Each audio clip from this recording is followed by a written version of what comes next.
Hello, welcome to my channel, Another Bibliophile Reads.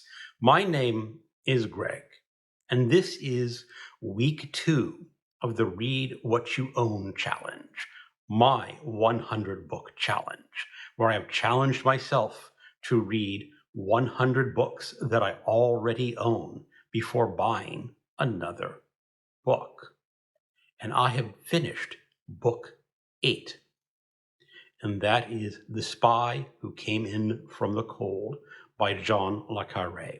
This is a reread for me. This is the 4th time I have read this book. I am participating in the event Dr. November, created by Mark at Book Time with Elvis, and I am one of the co-hosts. And later this week, probably before this vlog goes up, we will have a live event where Mark, myself, Steve Donahue, Randy Ray, Jim Collins, maybe Mark Richardson, are going to discuss this book as a group read, and it will be full of spoilers. So be sure you read the book before you watch that video. But my short summary of this is a freaking fantastic book. I think this is the best espionage book that I have read. As I said, it has survived 4 readings. I know the ending when I start this book, and it still surprises me how well John le Carre set up this book. Absolutely a fantastic read. I have finished my 8th book, In Bloom by Paul Trembley. He is more known as the author of the recent novel, Cabin at the End of the World. This is part of the Creature Feature series published by Amazon. This is a novelette, and it is the story of a woman. She is an independent journalist. She is having love issues with her roommate, and she is going out to talk with a man who had some issues with some plant life, some growth in a pond a number of years ago. And there is this bloom of algae going on in this area that's quite deadly, and people can die from this algae. And apparently this man has a story about algae. That's what he wants to talk about. And this algae is not natural. And I'm kind of disappointed. The first 2 stories in the Creature Feature, which were The Pram by Joe Hill and Ankle Snatcher by Grady Hendrix, were corkers of short novels, short fiction. The more recent 2, which include In Bloom, are just very I just can't get into it. I mean, it's okay for a short story, but it feels like the author was writing a short story to fulfill a contract with Amazon because he got hired to write a short story for the Creature Feature series. That's about it. Just okay. I have finished my 9th book, Come Forth in Thaw by Jayson Robert Ducharme. The subtitle of this is a dark fantasy horror novella about trauma and mental illness. I have very strong doubts when an author puts such a subtitle on a book, especially a fiction book. Well, anyway, this book starts off with a youngish woman. She's 29. She is out in a forest seeking her son, who has left home to commit suicide. And apparently this book is very loosely based on a Japanese forest where there is an uncanny amount of suicides. And the author has invented this forest in New Hampshire that also draws an unusual number of suicides. And this mother is out to seek her son and save him. Now, I'm not a huge fan of parent out to save the child stories, but this has a little bit of a twist. Once you get a little over 2/3 of the way, you'll see the twist coming. I think I sort of suspected it coming, but not entirely. But all in all, this was, again, just an okay novella or novella. It's 115 pages, somewhere around there. And I read it and I enjoyed it. Would I ever read another book by the author? Sure, maybe, but I doubt I would seek him out as a go-to author. I have finished my 10th book, The Unorthodox Corpse by Carter Brown. This is a mystery novel written in 1957. I believe it is the third book in the Al Wheeler series. Al Wheeler is a detective for police. He is a lieutenant, and the sheriff has sort of hoodwinked him into giving a lecture at a girls' finishing school that the sheriff was assigned to do but didn't want to do. And a finishing school, apparently in the 50s, is for educated ladies who have finished their college education but want to go get finished up, polished, made ladies more suitable for rich men to marry. Well, anyway, the sheriff sends Al to do this lecture. There is also a magician named Mephisto, and the Wheeler is supposed to give his lecture. Then Mephisto is supposed to get on the stage and do his magic show. Well, the detective gives his lecture, but during the magic show, there is a piece of the show where all the lights go out. And when the lights come back on, there is one of the young ladies of the school with a knife in her back, very dead.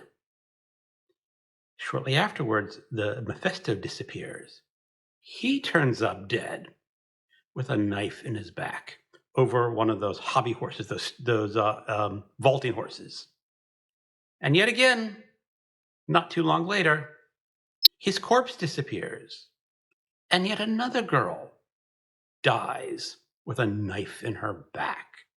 And that is the setup. This book has a lovely, lurid cover. The actual book inside is just a little tame. It was written in the 50s, so, has to be a little tame. But Wheeler is a ladies' man, and he quite enjoying being in this finishing school. Question everyone, finding out who the murderer is. And well, I guessed the murderer real earlier in the book. Not the motives for the murder, but there's a character who is just set up and going, yep, that's the murderer. And it turned out, yeah, I was right. Now, the motives for the murder, okay, they were good. This is a very solid mystery novel from the 50s. And I really loved it. And this cover, I mean, you just don't get cover art like this anymore. It's so fabulous. I enjoyed reading it. I will pick up more Carter Brown mysteries and read them eventually. I have finished books 11 and 12. The 11th was The Forever War by Joe Haldeman. This is a 1974 science fiction novel. It frequently comes up on the best of science fiction list. The top 100 science fiction books or the top 50 science fiction books. It is almost always there. And it is a book that I have not read before. So I finally decided just to get to it and read this book. It is well deserving of its praise. Joe Haldeman was a Vietnam veteran, and so this book is very much rooted in the Vietnam War. It starts about 1996, so about 20 years after this book was written, and the human species has made it out into space, and they have encountered a hostile form of alien life called the Taurans, and they know there's a war starting, but at this point, they have never met a Tauran before. And so they recruit a lot of volunteers to be soldiers. And one of them is William Mandela. He is a private, and he is sent out on the first mission to encounter these aliens. And now, one of the things is that Haldeman does follow science rather closely. In this future, they have these things called stargates, which can open a portal between one end of space and another end of space. But they're far away, and you have to accelerate up to near light speed. And what that means is when you're accelerating, time moves much slower for the people traveling than it does back on Earth. So after there is the initial battle, and William Mandela comes back as one of the few survivors, there's a pretty steady rate of about a 70% casualty rate when fighting these aliens. 20 years have passed on Earth. So he returns to Earth. He's being mustered out because he spent 20 years in the military on record. And the entire world has changed. It is nothing like what it was 20 years ago. His mother is still alive, but there's some interesting developments in society. First of all, they're now using non-gendered pronouns, which I found really interesting to be part of a book from 1974. And homosexuality is encouraged because it reduces the birth rate. And they are having quite a few food shortages on Earth. So it goes on, and let's just say William Mandela is not adjusting to the new Earth. So he and his girlfriend re-enlist in the military and go out again to fight aliens and again encounter time differences. Now, we'll leave it at that, other than to say that this book, if you look at the table of contents, you see that from beginning to end, a few hundred years pass by. And this is narrated from first person, so you get to see William's point of view from what would have been 1996 to the 2300s, somewhere around there. And again, I really like Haldeman's approach to science. He invents stargates, and there is a rule in science fiction. I don't know if it's an official rule, but a science fiction author is allowed one gimme. Other words, they can just make up one thing that may not be purely science, but science-based, and he invented the stargates. But to get there, you have to go through the time dilation. And I really like this book. If I were to rate books in a star rating, which I don't, this would come very close to getting 5 stars. However, the last 2 or the last 3 pages, depending on your edition, are just it's just not my way to end the book. I think it's a real stinky ending. And so if you're reading this book, my suggestion is you're reading to the second to the last chapter. There will be 2 people having a conversation after the denouement of the previous chapter. And one of the characters is going to be delivered something. Stop reading right there. Just put an end to it and don't read any further. You can invent your own line, and my line for the ending would be one of the men turns to the other men, well, what's it going to be then, A? Because they don't know what they're going to do with their future. It's all open. Don't open that package and read the official ending. I would downgrade it at least a half star for that ending because it's just not my style at all. But other than that, I can definitely see why this book is consistently being put on the best of lists for science fiction. It does deserve to be there, even if it's got, that stinky ending. And if you agree with me that the ending is stinky, put it in the comments. Or if you disagree with me and think the ending is just fine and you like it, also put it in the comments. Book 12 was Jayson Mott, Best of Luck. This is the 5th novelette or novella in the Creature Feature series from Amazon. Now, I have not read anything by Jayson Mott before. I have seen his name come up with books like The Returned, which is a lot of people like.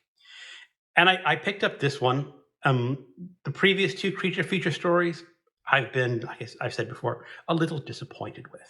But this one brings it back. This may be in second place of my Creature Feature stories. I think it's jumping up a bit there, with Ankle Snatcher being the first, this one being the second, and Joe Hill's of the Pram being the third. And in this one, there's a story of Barry. And Barry is being held hostage by his best friend, It's a shotgun. And Barry's family is upstairs asleep. And Will is saying, I'm going to kill you. You deserve it. You stole my luck. And Will knows Barry stole his luck because he has cancer. And he has cancer in the stomach. It is creating this thing that he calls Henry. Because according to Will, you're supposed to name your cancer. You're supposed to name your tumor.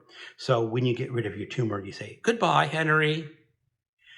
But this time, Henry's talking to him and saying how Barry stole his luck. And this is just a really good story. And I love the ending because Jayson Mott, he will twist the knife at the end, just enough to make it a horror story, unlike the previous two ones in this collection. So I definitely need to look for more works by Jayson Mott. That is the end of week 2. This is only Sunday morning, but I'm not going to get anything else read today, or at least not a lot. It is my wife's birthday. She's turning double nickel, and we're meeting up with some family and friends and taking her out for a nice birthday lunch. So that's mostly what I'm going to be doing today because the restaurant she has chosen is, a little bit far away from here. So I'm going to be spending a couple hours in the car and not reading. But that's okay. I did a good job when I married her. So take her out for a wonderful lunch. Well, anyway, thank you for watching and keep on reading.